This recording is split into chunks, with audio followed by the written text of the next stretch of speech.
Hey YouTube, what's going on? It's Keo. I'm actually sitting there posting up my new Monarch deck for 2011 going into 2012. So far it's pretty well. It's really in my comfort zone, and I kind of like it. So I'm gonna explain to you what everything does. The only thing is I really don't have in-depth detail would be my extra deck, but I'm gonna get started. Um, Three Kaises, of course, overall staple. Three Rises, three Vanity Fiends. Now, the reason why I pushed the three Rises and the three Vanity Fiends is because most likely everybody was saying they're saying go for two Rises, but I think three Rises is good because just in case if you got it set up as a good, it goes combos well with Soul Exchange and everything like that. And Vanity Fiend is just really good this format going into three. So I'm doing that and two Thestalos. This is an OTK format, so the majority of the shit people's gonna be playing is monsters. One Mobius. Before I used to play two when it was a heavy background format, but it's not due to heavy and three Space Typhoons, so I think one should suffice. One Arc Lord Christia. This is the pro of the deck.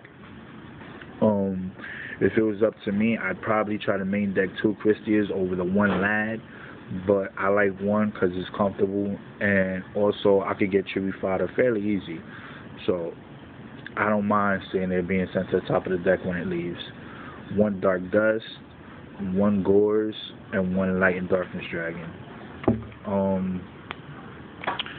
Three Swap Frogs, two Dupe Frogs, two Treeborns, two Battle Faders, two Effect Veilers, and one Rodent Totem. The two Effect Veilers, I mean, I wasn't a big fan of Effect Veilers, but I have to say it really does work. I got to give a good shout out to Jotun for that. He really proved it. I was a big fan of DD Crow, but you know what I'm saying, Effect Veiler really does win, especially if you go in game one against Fairies or if you go in against Rogue Sams or anything like that. So overall, I guess it's a good card. I'll give you your props, Jotun. Don't get too hype over it though. Moving along. Two Powder Dualities. Everybody's telling me for me to go into three, but three, I don't know. It's just something wrong with it. I was trying three, but overall it would just give me like issues. So I'm trying now the two and one Allure, but the Allure is a little iffy though, so most likely I'll probably go back into the three Powder Dualities. Two Soul Exchange, one Heavy, three Econs, one Monster Reborn, two Space Typhoons. I'm not playing three Space Typhoons because the mentality of this format is that when you go for a Space Typhoon play, like a blind one, it's like you're most likely going to hit bluffs. Because a lot of people, they scared to go comfortable with the back one unless they got Solemn Judgment.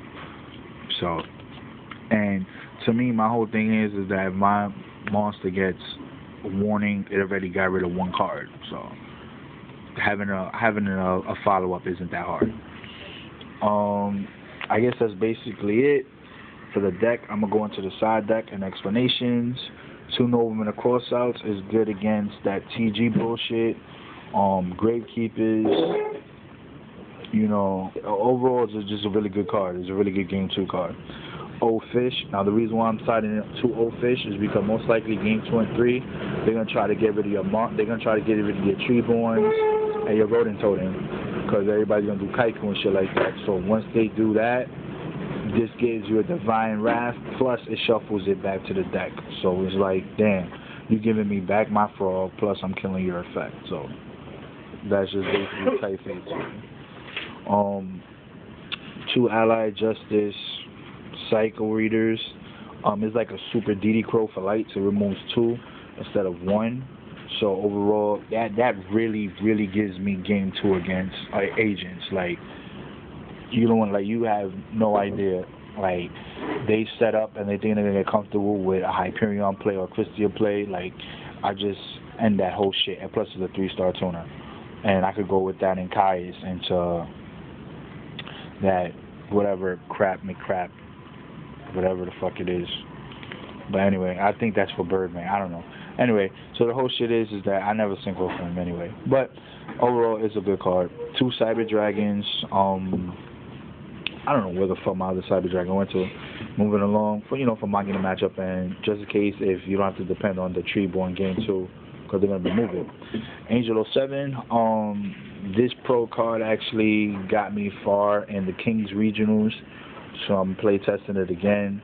Overall, I think it's good. I think the only way you're able to get over it is if by you fighting it. Like, you got to bring out a bigger monster, because you're not going to have no back row, you're not going to have no monsters weak that's going to get over it. One Dark Hole, I couldn't fit Dark Hole in my main for some apparent reason. It just doesn't fit. One more Mobius, one Burial, you know, because the game 2 removal of the frogs. One Space, one Trap Dusher for the obvious player, one Brain Golem. It stops Light Swarms, it stops, well, it doesn't stop, it slows them down, you know. And Agents, it slows them down. I didn't say it doesn't stop, but this plus Monarchs, it basically gives me an edge. So that's basically it. I know a lot of people are going to ask why I don't play Tragodia, I don't play Envoy and shit like that. Basically, this is just like version 1. So I'm just trying to sit there and put the mathematics together, because this will be my regional deck coming up when I start playing. So just comment and just keep it live. Oh yeah, and big up to Joten, you know, for doing whatever he had to do in Canada. You know what I'm saying? We just going to go harder next time. Alright? So, this is.